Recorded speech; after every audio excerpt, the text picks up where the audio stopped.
नमस्ते विद्यार्थी मित्रों। पिछले वीडियो में हमने रस शब्द का अर्थ एवं भरत मुनि का रस सूत्र देखा था।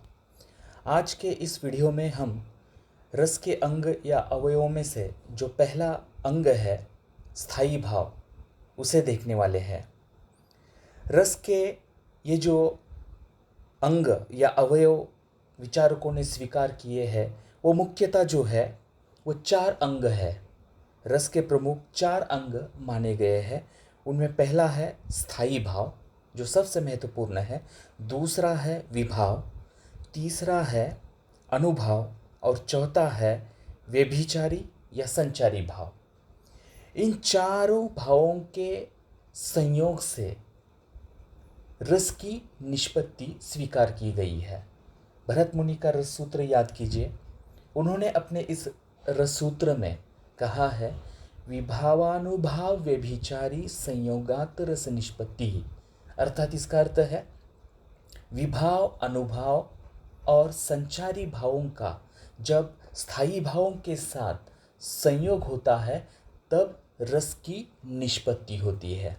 तात्पर्य, रस की निष्पत्ति के लिए इन चारों का होना अनिवार्य है और इसीलिए इन्हें रस के अंग या अवयव माना गया है। अब इनमें से जो पहला स्थायी भाव है उसे हम विस्तार से देखने वाले हैं। अगले जो दूसरा, तीसरा और चौथा अंग है विभाव, अनुभव या व्यभिचारी भाव, उसकी बात हम अगले वीडियो में करने वाले हैं। तो चलो इन 4 अंगों में से जो पहला अंग या अवयव है जिसका नाम है स्थायी भाव, उसे हम इस वीडियो में देखते हैं। स्थायी भाव किसे कहते हैं? विचारकों ने कहा है, मानव हृदय में वासना रूप में स्थित मनोविकारों को काव्य में स्थायी भाव की संज्ञा दी जाती है। यानी क्या कहा है? मानव हृदय में वासना रूप में स्थित, यानी यहाँ जो है हृदय या चित्त या मन में, मनुष्य के मन में या चित्त में वासना रूप में स्थित, यानी कोई प्रत्येक मनुष्य में स्थायी भाव होते ही है। वो कौन कौन से हैं आगे हम उसे देखने वाले हैं। अब केवल स्थायी भाव की जो यहाँ परिभाषा दी है उसे समझना है। मानव हृदय में अर्थात चित्त में, मन में वासना रूप में स्थित मनोविकारों को काव्य में स्थायी भाव की संज्ञा दी जाती है। साहित्य में या काव्य में स्थायी भाव, स्थायी जो जिसे हम अंग्रेजी में स्थायी, परमानेंट होते ही है। कोई भी मनुष्य यानी प्रेम या रति का भाव हर मनुष्य के चित्त में होता ही है। भय हर मनुष्य में यह स्थायी भाव है। हंसते हैं ना हम, हंसते क्यों है? क्योंकि हास, ये स्थायी भाव हमारे हृदय में, चित्त में, मन में स्थायी रूप से विद्यमान होता ही है। क्रोध है ना, गुस्सा करते हैं हम, तो ये भी प्रत्येक मनुष्य में होता है। ऐसा कोई मनुष्य देखा है जिसे गुस्सा ही नहीं आता? ऐसा हो ही नहीं सकता। मनुष्य है तो उसके चित्त में ये स्थायी भाव कहा है। स्थायी, परमानेंट, टेम्पररी नहीं, स्थायी, अस्थायी नहीं, होते ही है। और इसीलिए क्या कहा है? स्थायी भाव क्या है? मानव हृदय में वासना रूप में स्थित मनोविकारों को काव्य में स्थायी भाव की संज्ञा दी जाती है या दी गई है। या दूसरे शब्दों में विचारकों ने कहा है, स्थायी भाव वह है जो मानव हृदय में स्थायी रूप से सुप्तावस्था में रहते हैं। हमेशा जागृत नहीं रहते। हम हमेशा भयभीत नहीं होते या भयभीत नहीं होते, या हम हमेशा गुस्सा नहीं करते। अगर वैसा प्रसंग है, भयभीत होने वाला प्रसंग है, तभी हम भयभीत होते हैं, या हमारे मन का भय जो है जागृत होता है। या हम हमेशा गुस्सा नहीं करते या क्रोध में ही होते हैं क्या? बिल्कुल नहीं। या हम हमेशा हंसते नहीं रहते, ऐसा कोई मनुष्य है निरंतर हंसता ही रहता है? अगर ऐसा है तो उसे हम क्या कहेंगे? पागल कहेंगे ना।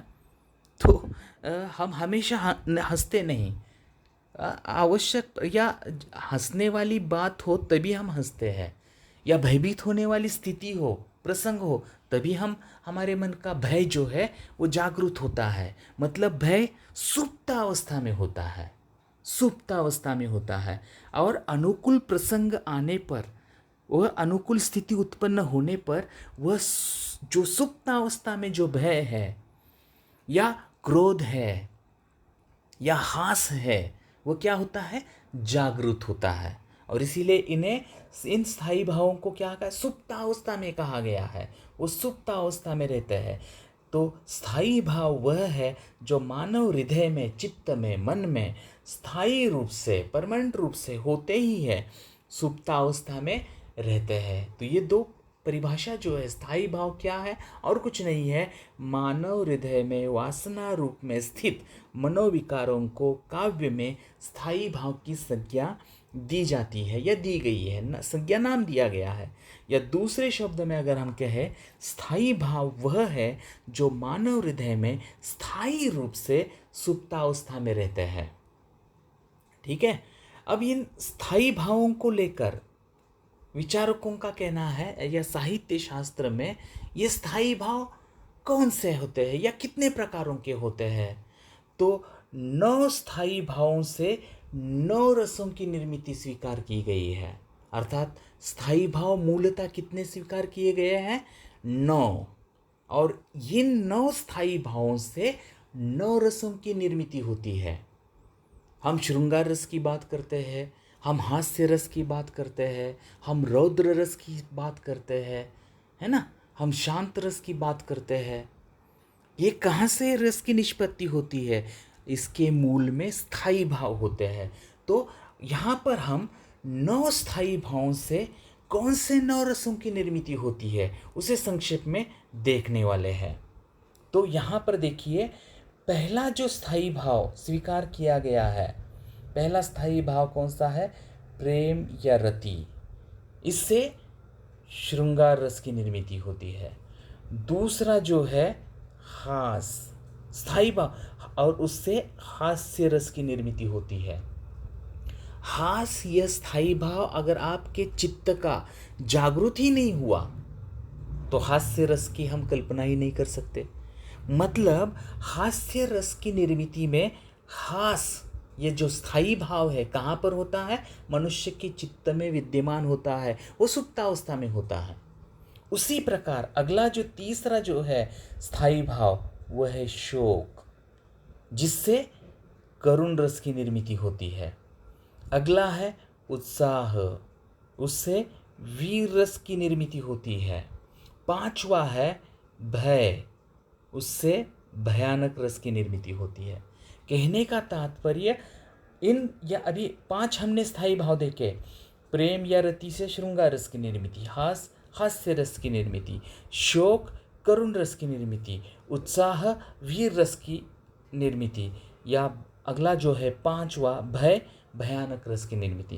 कहने का तात्पर्य जो है, ये चार्ट जो है हमें याद ही रखना है, याद करना है इसे, क्योंकि परीक्षा में इस प्रकार के प्रश्न पूछे जाते हैं कि वीर रस का स्थायी भाव डैश डैश है। यानी यहाँ पर जो है ना, ये वीर रस, इसका वीर रस, ये वीर रस का स्थायी भाव डैश डैश है। 4 पर्याय होंगे, हास, शोक, उत्साह, भय। तो सही पर्याय होगा उत्साह। या इस प्रकार का हास्य रस का स्थायी भाव डैश डैश है, हास है। या करुण रस का स्थायी भाव डैश डैश है, शोक। या इस प्रकार भी पूछा जा सकता है, शोक स्थायी भाव से डैश डैश रस की निर्मिति होती है, तो करुण रस की निर्मिति होती है। कहने का तात्पर्य जो है, ये 9 स्थायी भाव और उससे उत्पन्न होने वाले 9 रस हमें याद ही करके रखने हैं। तो हमने अब तक कितने देखे? 5 देखे। आगे के जो है, आगे के 4 वह इस प्रकार है। छठा है क्रोध। क्रोध, इस स्थायी भाव से रौद्र रस की निर्मिति होती है। नंबर 7 है जुगुप्सा, जिससे बीभत्स रस की निर्मिति होती है। नंबर 8 विस्मय, उससे अद्भुत रस की निर्मिति होती है। और 9वां जो है निर्वेद, ये स्थायी भाव है मन का, जिससे शांत रस की निर्मिति होती है। तो इस प्रकार 9 स्थायी भावों से 9 रसों की निर्मिति की कल्पना या उसे स्वीकार किया गया है साहित्य शास्त्र में। 9 स्थायी भावों से 9 रसों की निर्मिति, यह स्थायी भाव है, तभी हम रसों की निर्मिति या निष्पत्ति होती है साहित्य में, इसे हम स्वीकार करते हैं। तो संक्षेप में आगे इन स्थायी भावों से हम परिचित होंगे। चलो आगे बढ़ते हैं। यानी हमने अब तक केवल 9 स्थायी भाव कौन से और उससे 9 रसों की कौन से 9 रसों की निर्मिति होती है इसे देखा है। अब स्थायी भावों का हम संक्षेप में परिचय देखने वाले हैं। तो पहला जो है प्रेम या रति। प्रेम या रति स्त्री पुरुष का पारस्परिक अनुराग ही प्रेम या रति है। प्रेम या रति से क्या तात्पर्य है? स्त्री पुरुष का पारस्परिक अनुराग ही प्रेम या रति है। तो अब इस स्थायी भाव से किस रस की निर्मिति होती है? श्रृंगार रस की। अगला जो है दूसरा स्थायी भाव हास। विचित्र वचनों या क्रियाओं से उत्पन्न होने वाली हंसी हास है। मैंने अभी कहा कुछ देर पहले, हम हमेशा नहीं हंसते। जब कहीं पर कोई विनोद सुनते हैं, जोक सुनते हैं या विचित्र क्रियाएं किसी के द्वारा होती है, तभी हम हंसते हैं, अर्थात हमारे मन का हास, ये स्थायी भाव जागृत होता है। तो विचित्र वचनों या क्रियाओं से उत्पन्न होने वाली हंसी जो है वह हास है। ठीक है। तीसरा जो है शोक। तीसरा स्थायी भाव क्या है? शोक। इष्ट का अनिष्ट या विनाश होने से हृदय में उत्पन्न व्याकुलता ही शोक है। शोकाकुल वातावरण कब उत्पन्न होता है? जब हम जिसके प्रति हमारे मन में बहुत ही स्नेह है या हमारा आत्मीय है, अगर उसके बारे में कोई बुरी खबर सुनते हैं तो स्वाभाविक रूप से हमारे मन में शोक का जो स्थायी भाव जो है वो जो सुप्तावस्था में होता है वो जागृत होते हैं। हम हमेशा शोकाकुल नहीं होते, है ना।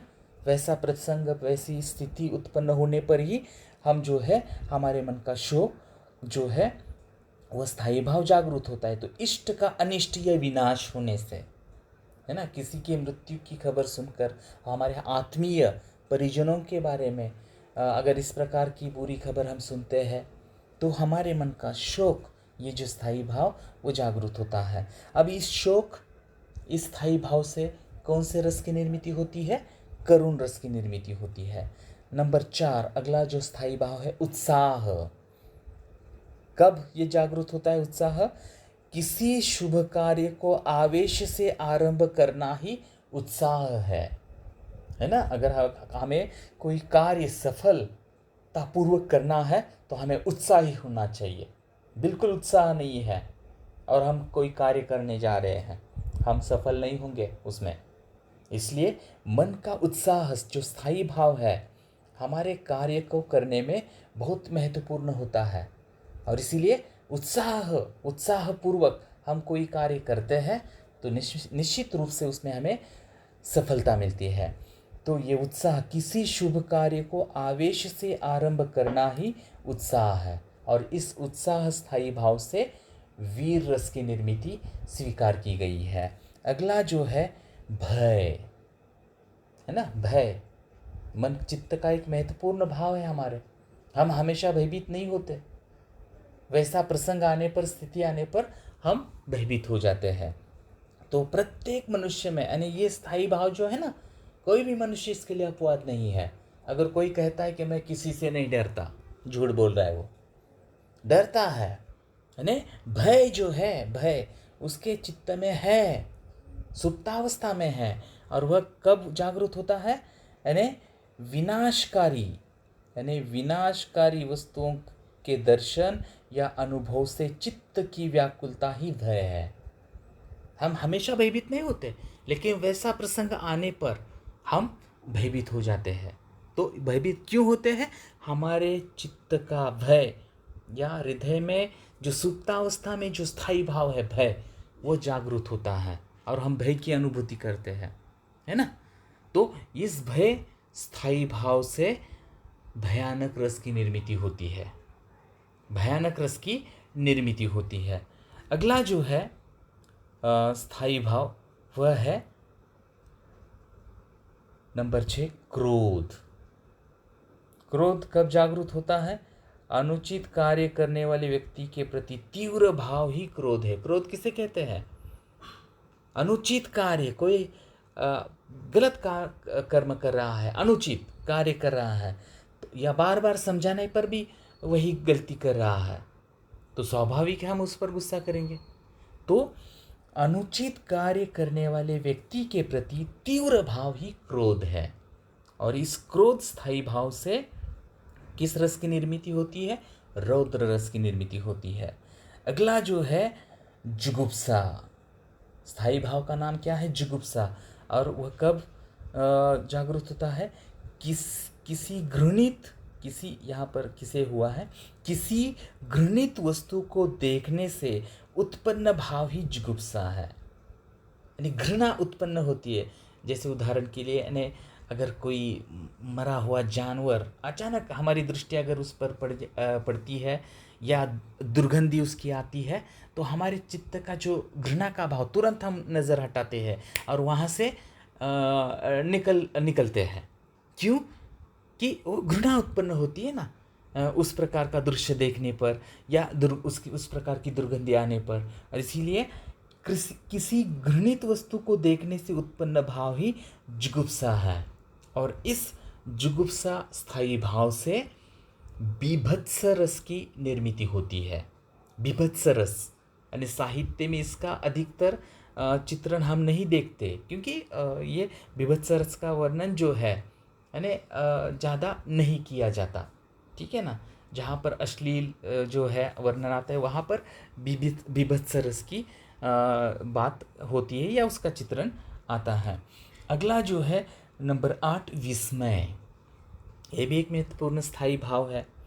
यानी उस विस्मय कब? अलौकिक, यानी अलौकिक या चमत्कारिक वस्तु को देखने से उत्पन्न भाव विस्मय है।